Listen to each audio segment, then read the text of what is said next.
नमस्कार मित्रांनो, आपण पाहत आहात एज्युकेशन अँड जॉब अपडेट्स आणि आज आपण घेऊन आलो आहोत EPS 95 पेन्शन धारकांसाठी एक महत्त्वाची अपडेट. मित्रांनो, देशभरातील लाखो निवृत्त कर्मचारी हे EPS 95 अंतर्गत पेन्शन घेत आहेत. त्यांच्यासाठी गेल्या काही दिवसापासून मोठी चर्चा सुरू आहे. मुख्य मागणी काय आहे? तर मित्रांनो, किमान पेन्शन 1000 वरून वाढवून 7500 करावी आणि त्यासोबत महागाई भत्ता म्हणजे DA लागू करावा.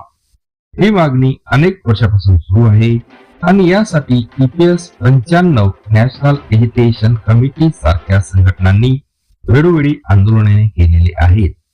अलीकडील अपडेटनुसार ही मागणी केंद्र सरकारपर्यंत पुन्हा पोहोचली आहे आणि काही बैठका झाल्याची माहिती समोर आली आहे. मात्र अजूनपर्यंत कोणताही अंतिम निर्णय जाहीर झालेला नाही. इथे लक्षात घेण्यासारखी गोष्ट म्हणजे सरकारकडून पेन्शन वाढीबाबत सकारात्मक चर्चा होत असल्याचे संकेत मिळत आहे, पण अधिकृत घोषणा अजूनही बाकी आहे. जर ही मागणी मान्य झाली तर लाखो निवृत्त कर्मचाऱ्यांना मोठा दिलासा मिळू शकतो. सध्याच्या वाढत्या महागाईमध्ये 1000 पेन्शन मध्ये घर खर्च भागवणे खूप कठीण झाले आहे. मित्रांनो, अनेक वेळा अशा बातम्या सोशल मीडियावर व्हायरल होतात, पण त्या पूर्णपणे सत्य नसतात. म्हणूनच अधिकृत नोटिफिकेशन येईपर्यंत कोणत्याही अफवांवर विश्वास ठेवू नका. आताची स्थिती काय आहे? तर मागणी प्रलंबित आहे, चर्चा सुरू आहे, अंतिम निर्णय अजून नाही.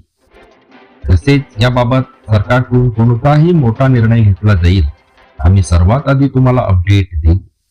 जर तुम्ही EPS 95 पेन्शन धारक असाल किंवा तुमच्या घरात कोणी असेल तर हा व्हिडिओ नक्की शेअर करा, जेणेकरून योग्य माहिती सर्वांपर्यंत पोहोचेल.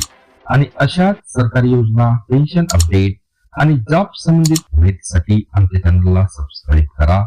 धन्यवाद.